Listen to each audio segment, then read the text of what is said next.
मैंने आज एक वॉल हैंगिंग बनाने का सोचा है। उसके लिए मैंने लिया है हार्डबोर्ड गोल शेप में। ये मेरे पास सूफ़ी का कुकिंग ऑयल था, उसका बड़ा बॉक्स था, उसे मैंने गोल शेप में काटा है एक साइड से। अब जो इसका कलर्ड वाला साइड है, इस पे मैं सिर्फ राउंड में गम लगा रही हूँ, क्योंकि मैंने यहाँ पे सिर्फ ये पेज को ठहराना है। मेरा मकसद ये है कि मैंने इस पूरे जो गोल सर्कल है, इसको रेड कलर से कवर करना है। कवर करने के लिए अब मैंने एक तरफ से तो हल्की सी गम लगाई है, सिर्फ राउंड शेप में गम लगाई है, ताकि पेज की लुक भी ख़राब ना हो। क्योंकि जब हम पेज को कवर करते हैं, पेज से कवर करेंगे इसको, तो ये होता है कि पेज की लुक ख़राब हो जाती है। अगर सारी गम लगी हुई होती है तो वो लुक नहीं आती है। अब एक पेज पूरा नहीं हो रहा था, फिर मैंने एक और पेज लगाया, उस पे भी मैंने गम लगाई हल्की सी, ताकि ये यहाँ पे इसमें पेस्ट हो जाए। अब एक्स्ट्रा पेज मैं काट रही हूँ, क्योंकि मैंने इसको सर्कल में इस तरह से कवर करना है कि एक्स्ट्रा पेज भी मतलब ज़्यादा ना हो, क्योंकि ये फिर जब हम मैं इसे मोड़ूंगी पेस्ट करने के लिए, तब इसकी लुक में ये गड़बड़ करेगा। इसीलिए मैंने इसे गोल शेप में काटा है। अब मैंने इसे गोल शेप में तो काट लिया, लेकिन जो मैंने अलग से पीस लगाया है उसकी लुक देखें। यहाँ पे गम है, यहाँ पे बिल्कुल ठीक ये नहीं आ रहा। ठीक है, तो इसे मैंने कोशिश की कि मैं इसे थोड़ा सा ठीक कर लूँ। मैंने वीडियो को अपलोड करने के लिए एक नया मोबाइल ऐप यूज़ किया है, जिसकी मदद से मैंने इस वीडियो को एडिट किया है, लेकिन उसके काफ़ी सारे स्टेप्स मुझे समझ नहीं आ रहे हैं। तो जहाँ से वीडियो थोड़ी मतलब सही नज़र ना आ रही है कुछ, तो उसके लिए एडवांस में सॉरी।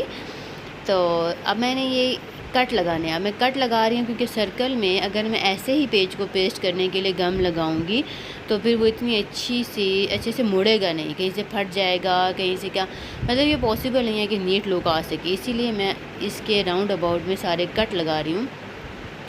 कट लगाने से ये छोटे छोटे पेजेस बन जाएंगे, और पेजेस को जब मैं मोड़ूंगी तो वो अलग अलग पार्टीशन जब मैं मोड़ूंगी तो वो अच्छे से मुड़ेगी, और इस पर गम भी अच्छे से लग के पेस्ट भी हो जाएगी। इसीलिए मैं पूरा दिखा रही हूँ, ताकि पूरे में आपने ये ऐसे ही कट लगाने हैं। कट लगाने के बाद अब मैंने इसे गम करना है, गम लगानी है। तो मैं जो बोर्ड है हार्ड बोर्ड, उस पर गम नहीं लगा रही हूँ, जो पेज है उस पर लगा रही हूँ, ताकि पेज जहाँ पेस्ट होना चाहे, जहाँ उसे मुनासिब जगह मिले, वहाँ पे वो पेस्ट हो। ऐसा ना हो कि अगर हार्ड बोर्ड पे एक मरतबा पेज चला गया तो वहाँ पे सही से एडजस्ट ना भी हुआ हो तो पेस्ट हो जाए। अगर मैं गम लगाती इसके ऊपर हार्ड बोर्ड के ऊपर, तो फिर ये पेज जहाँ जाता वहीं पे वो पेज फ़िक्स हो जाता, मतलब वो उसे मैं वहाँ से हिला ना सकती। अगर मैं हिलाने की कोशिश करती तो वो पेज वहाँ से फट जाता। इसीलिए मैंने इसे अच्छे से पेज पे गम लगा के पेस्ट किया है, हार्ड बोर्ड पे गम नहीं लगाई। अब ये जो मैंने नया ऐप यूज़ किया है, उसकी वजह से जो एक पीस है वीडियो का वो और लुक में था, और दूसरा जो है ये और लुक में है। उसके लिए हम सो सॉरी अबाउट दिस। अब ये मैंने जो हार्ड बोर्ड है इसे कवर कर लिया है। कवर करने के बाद वॉल हैंगिंग लगाने के लिए इसके ऊपर वाइट कलर का रिबन टाइप मैं लगा रही हूँ। अब रिबन लगाने के बाद ये मैंने रेड ही कलर का पेज लिया है, जिससे मैंने इसको यहाँ पे फिक्स करना है, ताकि वॉल हैंगिंग को मैं हैंग कर सकूँ। ये इसकी दूसरी साइड है वॉल हैंगिंग की। इस पे मैंने एक सर्कल में रेड कलर का पेज भी काट के इस पर पेस्ट कर दिया है, ताकि पीछे से भी इसकी लुक इतनी बुरी सी ना आए। अब मुझे चाहिए फ्लावर्स और पत्तियाँ। सबसे पहले मैंने पत्ती बनाई है। पत्ती बनाने के लिए एक सिंपल सी एग्जांपल मैंने दी है कि एक पेज लिया है, उसे मैंने एक तह लगाई है इस तरह से। उसके बाद जिस कॉर्नर पे मैंने तह लगाई है वहाँ पे मैंने एक पत्ती टाइप मार्क कर ली है पेंसिल से ध्यान से। अब मैंने इसे काटा है। अब मैंने काटा इसे ऐसे है कि एक साइड से पत्ती की नोक बनेगी और दूसरी साइड से इतनी नोक नहीं बनेगी। इससे मुझे फिर ये याद रहेगा कि कौन सा साइड नोक वाला था और कौन सा साइड दूसरा है जो पे मैंने वॉल हैंगिंग पे पेस्ट करना है। और इसे तो आज़ाद होगा ना वॉल हैंगिंग पे, दूसरे वाला साइड जो है वो आज़ाद नहीं होगा, उसको मैं पेस्ट करूँगी। तो जिस साइड पे मैं पेस्ट करूँगी उस पर मैंने डंडी जो लगाई है, उसका जो पेस्ट करने वाला साइड है पत्ती का, उस साइड पे मैंने डंडी को रखा है और दूसरी साइड पे उसका फोम वाला साइड रखा है। इस तरह से करके ये एक पत्ती है, और मैंने बहुत ढेर सारी पत्तियाँ ऐसी बना ली हैं। इसके बाद मैंने रेड कलर का एक पेपर लिया है, उस पर मैंने गोल सर्कल लगा लिया है। अब ये गोल सर्कल लगाते बहुत ध्यान करना है कि अगर एक बार कंपास की निब हिल गई और उसका मार्क भी ना लगा हुआ हो, निशान ना लगा हुआ हो, तो फिर वो सर्कल ठीक से नहीं बनता। मुझसे हिल गई थी, फिर मैं ढूंढने लगी कि मैंने कहाँ पे कंपास को रख के उस सर्कल को स्टार्ट किया था। तो शुक्र है कि वो थोड़ा सा निशान लगा हुआ था, तो उसकी मदद से मैंने सर्कल को लगा लिया। अब मुझे एक सर्कल नहीं चाहिए था, बेसिकली मुझे 3 सर्कल चाहिए थे और फिर मैंने इसी से 3 सर्कल बना लिए। एक सर्कल जो मैंने पहला बनाया था उसे मैंने फिर इस तरह से तह लगाई है, क्योंकि मैंने इसका फ्लावर बनाना है। पहले एक तह लगाई, फिर दूसरी लगाई। तीसरी तह लगाने के लिए मैंने पूरे पेज को एक साइड पे नहीं मोड़ा, पहले एक साइड को एक साइड पे मोड़ा, फिर दूसरी साइड को दूसरी, क्योंकि अगर मैं एक ही साइड पे दोनों को मोड़ती हूँ तो फिर उनकी तह ऐसी इतनी अच्छी से नहीं आती है। पेज जो है वो उनका डिफरेंस आ जाता है, वो पेज इतने अच्छे से तह नहीं होता।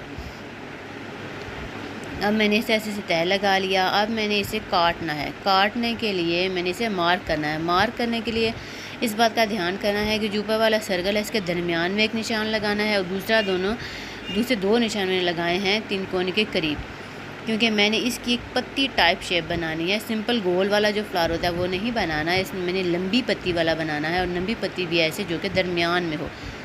अब ये जो मैंने मार्क लगाया है इसे मैंने सीज़र की मदद से काट लिया, थोड़ा नीट लुक आए, क्योंकि इसी पे डिपेंड कर रहा है कि फ़्लावर की लुक कैसी आएगी। इसे अच्छे से मैंने काट लिया है, और ये मैंने बिल्कुल सीधा सीधा नहीं काटा, थोड़ा गोल सा काटा है ताकि पत्ती किसी शेप बन जाए। अब मैं इसे खोलूँगी तो ये देखें कि ये इतना प्यारा सा एक फ़्लावर बन गया है। अब ये एक फ्लावर तो बन गया है। अब मैंने इसकी पत्तियों को पहले तो मैं ये कर रही थी कि इसको काट के एक पत्ती निकाल देती थी तो फिर ये खड़ा खड़ा सा फ्लावर आ जाता था, लेकिन इसमें मैंने ऐसा नहीं किया है। इसमें मैंने इस फ्लावर की जो भी सारी पत्तियाँ बनी हैं इनको मोड़ दिया है। अब इसके लिए एक कोई बारीक सा तीला यूज़ किया जा सकता है। वैसे ये स्केल से भी हो जाता है, लेकिन स्केल से इतनी अच्छी लुक नहीं आती, क्योंकि स्केल सीधा सीधा होता है, तो जब हम इसे पत्ती में रखते हैं तो वो इतने अच्छे से पत्ती मोल्ड नहीं होती है, मुड़ती नहीं है। तो इसीलिए फिर मैंने एक तीले का यूज़ किया है इसके लिए, तीले की मदद से। क्योंकि तीला मैंने इसलिए भी यूज़ किया है क्योंकि ये हर घर में अवेलेबल होता है बहुत आसानी से, तो किसी को ये कन्फ्यूजन ना हो कि अगर उनके घर में 4 स्टिक टाइप या इस किस्म की कोई स्टिक नहीं है तो फिर वो इसका क्या सोल्यूशन निकालें। तो इस वीडियो में मैंने साथ साथ इसका सोल्यूशन भी बता दिया है कि पेज मोड़ने के लिए आप कोई भी चीज़ बारीक सी यूज़ कर सकते हैं। ये प्यारा सा एक फूल बन गया है। अब मुझे ऐसे 3 फूल चाहिए थे तो मैंने 2 और बना लिए। वीडियो में मैंने इसलिए नहीं बनाया क्योंकि इसमें ज़्यादा से ज़्यादा टाइम वेस्ट होता है। अब मुझे येलो कलर की स्ट्रिप चाहिए थी तो 2.5 सेंटीमीटर की मैंने एक स्ट्रिप ली। एक साइड पे निशान लगाया है, मार्क किया है, दूसरे साइड पे फिर से मार्क किया है, क्योंकि मैंने इस जो पेज को स्ट्रिप को काटना है मैंने स्केल की मदद से काटना है, सीज़र की मदद से नहीं। अगर मैं सीज़र की मदद से काटना होता तो मैं स्केल से यहाँ पे पेंसिल से इस पूरी लाइन को मार्क करती, उसके बाद मैं सीज़र से काटती। फिर सीज़र से इतनी नीट लुक भी नहीं आती, बिल्कुल सीधा सीधा नहीं कटता, इसीलिए मैंने इसे जो है वो स्केल से काट लिया है। अब स्ट्रिप तो मुझे मिल गई। अब इस स्ट्रिप को मैंने एक तह लगानी है लंबाई के रुख, इस तरह से ध्यान से कि मेरी पूरी कोशिश हो कि दोनों कॉर्नर्स जो हैं इसके इक्वल ही रहें। इस तरह से तह लगाने के बाद अच्छे से इस पर निशान लगा दिया है। अब मैंने क्या करना है कि इसको मैंने दोबारा से ऐसे तह लगानी है कि इसकी लंबाई कम हो जाए, क्योंकि मैंने इस पर कट लगाने हैं, इसे काटना है। तो अगर मैं इसे सीधी सीधी लंबाई में काटूंगी, मतलब ऐसे ही लंबा रख के काटना स्टार्ट कर दूंगी तो फिर इसमें टाइम ज़्यादा लगेगा, इसलिए मैंने इसकी तहें बना दी ताकि मैं इसे आसानी से काट सकूं। अब मैंने जो इसे रोल किया था, जो रोल हुआ हुआ पेज है जिस साइड पे तय है पेज की, उस साइड से मैंने पेज को काटना है। एक तो इस निशाने के लिए, दूसरा ये कि थोड़ा सा मैंने इसको एक्स्ट्रा छोड़ना है, इसलिए मैंने इस पर पेंसिल से मार्क लगा लिया है। जिस साइड से पेज कटा हुआ है उस साइड से हमने कैंची नहीं चलानी है, सीज़र नहीं चलानी है, दूसरे साइड से चलानी है, दूसरे साइड से चलानी है और इसके छोटे छोटे से पीसेस ऐसे काटने हैं। और जो निशान मैंने पेंसिल से लगाया है इससे आगे सीज़र नहीं जाने चाहिए, इसीलिए मैंने ये निशान लगाया है कि यहाँ पे आके मैंने सीज़र को रोक देना है कि इससे अगर आगे सीज़र जाएगी तो पेज फट सकता है। जो पेज फट जाएगा स्ट्रिप 2 हिस्सों में तकसीम हो जाएगी, फिर जो मैं चीज़ चाह रही हूँ वो चीज़ ज़्यादा मुझे नहीं मिलेगी क्योंकि पेज ही कट जाएगा। इसीलिए मैंने निशान लगाया है पेंसिल से कि यहाँ पे आके मैंने सीज़र को रोक देना है, इससे आगे सीज़र को नहीं जाने देना। जब मैं इसे काट रही होती हूँ अक्सर मैं ये सोचती हूँ कि जब काटते हुए इसकी तरतीब चेंज हो जाती है, लेकिन कोई मसला नहीं है इसमें, तो आप इसे दोबारा से एडजस्ट कर सकते हैं। और अगर लास्ट में थोड़ा सा पेज रह भी जाता है जहाँ पे आप आसानी से कट नहीं लगा सकते, तो इसे खोल के भी कट लगा सकते हैं। स्ट्रिप को खोल के भी कट लगाया जा सकता है लास्ट में, लेकिन मैंने इसे ऐसे ही एडजस्ट कर लिया। फिर मैंने जब इस स्ट्रिप को खोला तो दरमियान वाला अक्सर ये जो पीस होता है ये बड़ा होता है, लेकिन इसका पीस ठीक था, तो फिर मैंने इसे कट नहीं लगाया। जो एक और पीस था उसे भी मैंने ध्यान से सीधा करके देखा तो वो भी ठीक ही था। अब मैंने स्ट्रिप को खोल के जहाँ से मैंने इसे रोल किया था, अब यहाँ पे मैंने इसे गम लगाने, क्योंकि जब मैं इसे रोल करूँगी तो फिर ये पेज बहुत तंग करता है, ये खुल जाता है और फिर बिल्कुल तरतीब ठीक नहीं आती है। और ऊपर से जो मैंने कटिंग की हुई होती है, छोटी छोटी कटिंग की है, वो भी सारी ख़राब हो जाती है। इसीलिए उससे बचने के लिए सबसे बेस्ट तरीका यही है कि यहाँ पे गम लगा दी जाए इसी टाइम, ताकि ये यहीं पे मज़बूत हो जाए। अच्छा, यहाँ पे गम लगाने के बाद पहले मैं क्या करती होती थी कि ये जो पूरी स्ट्रिप है इसके ऊपर गम नहीं लगाती थी, उससे भी नीट लुक नहीं आती थी।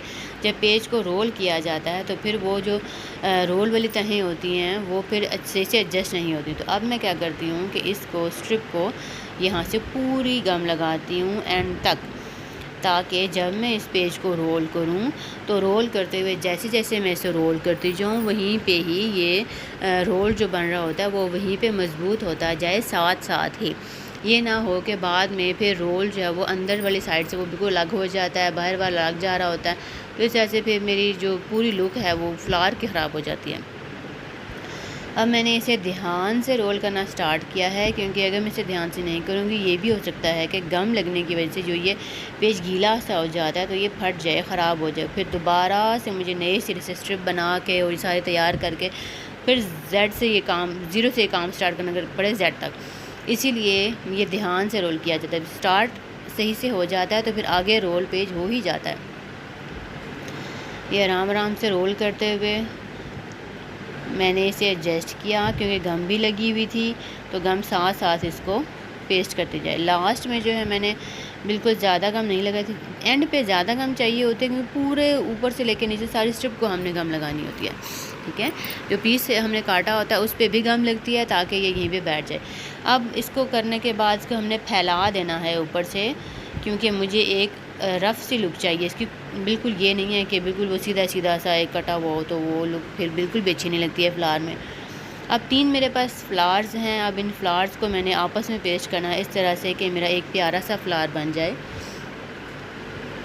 इसको दरमियान में मैंने ऐसे पेस्ट किया है कि अलग से पत्ती नज़र आए। इसी तरह से मैंने जो तीसरे वाला फ्लावर है वो भी ऐसे एडजस्ट किया है कि जो पत्तियों के दरमियान में डिफरेंस है उसमें एडजस्ट हो, ताकि ये अलग से एक तह इसके फ्लावर की नज़र आए और ये प्यारा सा लगे। अब ये जो येलो कलर की स्ट्रिप से मैंने बनाया था फ्लावर के दरमियान में लगाने के लिए छोटू सा फ्लावर, अब मैंने इसे भी पेस्ट करने लगी। इसमें मैंने गम ज़्यादा लगाई है क्योंकि खड़ा खड़ा सा होता है, अगर इसमें गम ज़्यादा ना लगी हो तो फिर ये फ्लावर्स से जो है अलग हो जाता है, तो इसलिए इसके लिए गम ज़्यादा चाहिए होता है। ये अब मेरे पास वो हार्ड बोर्ड है, इस पर मैंने 2.5 इंचज़ का कंपस खोल के मैंने मार्क कर लिया है डिफरेंस अच्छे से, क्योंकि मैंने इस पे लगानी है पत्ती पेस्ट करनी है। पत्तियाँ जो मैंने एक बनाई थी इसके साथ की मैंने ढेर सारी पत्तियाँ बना के रखी हुई हैं, तो एक सैम्पल के तौर पे बनाई थी वीडियो पे, क्योंकि ये सारी जितनी भी मैंने बनाई है ये सारी वीडियो के दौरान तो बन नहीं सकती। अगर वीडियो के दौरान बनेंगी तो फिर बहुत लंबा काम हो जाता है, बहुत लंबी वीडियो हो जाती है, तो फिर ये पॉसिबल नहीं होता।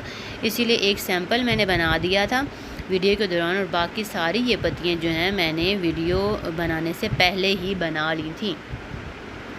अब हर पत्ती में मैंने गम लगा के उसके बाद जो मार्क लगाया था पेंसिल से, कंपस की मदद से पेंसिल से, उस निशान के मुताबिक वो जो मार्क लगाया था उस मार्क के मुताबिक मार्क के ऊपर, लाइन के ऊपर मैंने एक एक पत्ती एडजस्ट करनी है। इसमें ये होता है कि अगर हमने मार्क पहले से कर लिया है तो ये पत्तियाँ एडजस्ट करने में हमें फिर परेशानी नहीं होती, क्योंकि एक पत्ती कहाँ जा रही है दूसरी कहाँ, फिर हमारा सर्कल ख़राब नहीं होता। सिंपल जो मार्क किया हुआ होता है उसके उस मार्क के ऊपर हमने बस एक एक पत्ती पेस्ट करते जाना है। उसके बाद हमने सिर्फ ये देखना होता है कि पत्तियों का आपस में डिस्टेंस कितना है, हमने सिर्फ ये देखना होता है। हमने फिर डायरेक्शन पत्तियों की नहीं देखनी होती, डायरेक्शन पत्तियों की देखने से फिर हमारी वो जो है किस्म की क्या कहेंगे कि जान छूट जाती है, क्योंकि इसमें ये समझ नहीं आती है कि हमारा सर्कल सही बन रहा है या नहीं बन रहा है। जब सर्कल बन जाता है तो समझ में आती है ओहो ये तो सर्कल बिल्कुल गोल तो बना ही नहीं है, ये तो अजीब सा बन गया है। तो इसीलिए इस चीज़ से बचने के लिए बेस्ट यही है कि आप पहले पेंसिल से मार्क कर लें कि जिस सर्कल के आसपास आपने पत्तियाँ या कोई भी सर्कल लगाना है, बनाना है, कोई भी चीज़ फ्लावर्स लगाने हैं, कोई भी चीज़ लगानी है, उसके लिए बेस्ट आइडिया यही होता है कि आप पहले पेंसिल से उस चीज़ को मार्क कर लें। मार्क करने के बाद आप उस पर काम स्टार्ट करें, चीज़ें अटैच करना स्टार्ट करें, जब वो पत्तियाँ हैं, फ्लावर्स हैं या कोई भी डेकोरेशन है तो वो आप फिर ईज़िली उस पर कर सकते हैं, पेस्ट कर सकते हैं, अच्छा सा सर्कल बन जाएगा। ठीक है, अब मैंने ये देखा कि पत्तियों के दरमियान डिफरेंस ज़्यादा हो रहा था तो मैंने पहले वाली पत्ती को थोड़ा सा पीछे कर दिया ताकि मेरे वॉल हैंगिंग की लुक ख़राब ना हो। अच्छे से मैंने उसे एडजस्ट किया। उसके बाद मैंने दूसरी पत्ती को भी उस गैप को कवर करने के लिए यूज़ किया। फिर मैंने तीसरी पत्ती ली। एक एक स्टेप पे एक एक पत्ती आपने जब लगानी है तो ये चीज़ बहुत ध्यान से देखनी है कि इनमें डिफरेंस जो है पत्तियों के दरमियान वो एक जैसा हो। ठीक है, ज़्यादा ना हो, ऐसा ना हो कि पत्तियों के दरमियान से वॉल हैंगिंग जो रेड कलर का है वो नज़र आ रहा हो, ऐसा नहीं होना चाहिए। इससे फिर हमारे जो वॉल हैंगिंग है इसकी लुक ख़राब हो जाएगी। अब ध्यान से मैंने एक एक पत्ती को एडजस्ट किया है। पहले तो मैंने जब पत्तियाँ एडजस्ट करनी स्टार्ट की, पेस्ट करनी स्टार्ट की तो ऐसा हुआ कि एक पत्ती का जो रुख है वो एक तरफ को झुक गया। फिर मैंने जज किया कि ये कैसे हुआ। ये हुआ ये था कि जो पत्ती का दरमियान वाला हिस्सा है मेन, उसके ऊपर गम ज़्यादा नहीं लग रही थी, आस पास से लग रही थी। फिर मैंने इस पत्ती को इस तरह से यूँ पकड़ के फिर मैंने गम लगाई। फिर मैंने देखा, फिर दोबारा एक मरतबा ऐसा ही हुआ। फिर ये हो रहा था कि जो मैं इसको प्रेस कर रही थी पत्ती को पेस्ट करने के लिए वॉल हैंगिंग के ऊपर, वो दरमियान में ज़ोर नहीं पड़ रहा था। तो जिस साइड पे ज़ोर पड़ रहा था उस साइड से पत्ती पेस्ट हो जाती थी और जिस साइड से ज़ोर नहीं पड़ता था ज़ाहिर सी बात है उस साइड से वो फिर अटैच ही नहीं होती थी, खड़ी सी रह जाती थी। फिर मैंने पत्तियाँ एडजस्ट करते करते ये देखा कि जब तक इसको दरमियान से प्रेस नहीं करूँगी तब तक ये पत्ती सही से यहाँ पे एडजस्ट नहीं होगी। उसके बाद मैंने पत्ती को दरमियान से प्रेस करना स्टार्ट किया ताकि वो अच्छे से सीधी सी लुक आए और ये पत्ती अच्छी सी लगे वॉल हैंगिंग पे, बुरी ना लगे। फिर मैंने ऐसे करके ये सारी पत्तियाँ एडजस्ट की। अच्छा, जो पिन है सबसे बेस्ट है क्योंकि मैंने पिन दरमियान में लगाई है तो पिन को भी हम प्रेस कर सकते हैं। पिन को ज़्यादा में मैंने फिर क्या किया, पत्ती का एंड पकड़ा और फिर पिन को प्रेस किया क्योंकि पिन तो दरमियान में है। पिन को प्रेस करने से ये होगा कि पत्ती दरमियान से ही वॉल हैंगिंग से एडजस्ट होगी। ये मैंने एक एक करके सारी पत्तियाँ एडजस्ट की। अब मैंने इन सब पत्तियों को एडजस्ट करने की वीडियो इसलिए नहीं काटी क्योंकि हर एक पत्ती, हर एक में कुछ ना कुछ गड़बड़ हो रही थी, तो हर एक पत्ती से एक्सपीरियंस हो रहा था कि मैंने कौन सी पत्ती कैसे लगाई है। जहाँ पे कोई भी स्टेप अगर गलती हो जाती है, जैसे मैं कह रही हूँ कि पहले मुझे समझ नहीं आती कि मैं कैसे करूँ, कहाँ पे प्रेस करूँ, दरमियान में प्रेस नहीं कर रही थी तो फिर इस तरह से भी पत्ती का मसला हो रहा था। तो इसलिए हर एक पत्ती जो है वो बता रही है कि कैसे कहाँ पे क्या गलती नहीं करनी। अब मैंने क्या किया, मैंने ये फ्लावर्स ले लिए जो कि मैंने ऑलरेडी बनाए हुए थे। एक फ्लावर की वीडियो तो मैंने वीडियो में बनाई, लेकिन बाकी सारे फ्लावर्स मैंने पहले से बनाए हुए थे। अब मैंने इन्हें दरमियान में पत्तियों के एंड के साथ साथ पेस्ट करना स्टार्ट कर दिया। इसे भी मैंने गोल सर्कल में ही पेस्ट करना है। ये सारे जो फ्लावर्स हैं इन्हें मैंने गोल सर्कल में पेस्ट करना है, जैसे कि मैंने पत्तियों को एडजस्ट किया क्योंकि जो वॉल हैंगिंग है वो मेरा सर्कल शेप में है। इस तरह से मैंने सारे फ्लावर्स को एडजस्ट किया, एक एक फ्लावर को ध्यान से देख के कि अगर इनके दरमियान कहीं भी कोई भी गैप आ रहा है तो दूसरा फ्लावर उस गैप को एडजस्ट कर सके। मैंने काफ़ी सारे फ्लावर्स बना लिए थे तो बाद में मेरे पास एक्स्ट्रा भी बच गए, तो मैं किसी और वीडियो में यूज़ कर लूँगी। ज़ाहिर सी बात है जब फ्लावर्स हैं तो वो मैं किसी और वीडियो में कोई और वॉल हैंगिंग बनाने के लिए उसे यूज़ कर लूँगी क्योंकि मेहनत तो ज़ाया होती नहीं है। तो मैंने इससे यहाँ पे मैंने उतने ही फ्लावर्स लगाए जितने यहाँ पे मुझे ज़रूरत है। अच्छा, अब एक गैप बन गया था तो उसमें मैंने फ्लावर लगा दिया। अब दरमियान में वो बहुत अजीब सा लग रहा था और रेड मेरा लगाने का दिल नहीं किया फ्लावर, तो मैंने फिर ये पर्पल कलर का रोज़ एक बनाया हुआ था, इसे मैंने यहाँ पे पेस्ट कर दिया। इस रोज़ की भी वीडियोस मैंने लगाई हुई हैं, पहले से मैंने ये बना के रखा हुआ था, तो इसकी वीडियो भी मौजूद है, तो आप वहाँ से मेरे चैनल से देख सकते हैं। और ये फाइनली तैयार हो गया मेरा वॉल हैंगिंग। मुझे तो बहुत पसंद आया। आप बताएं कि आप लोगों को कैसा लगा। Thank you.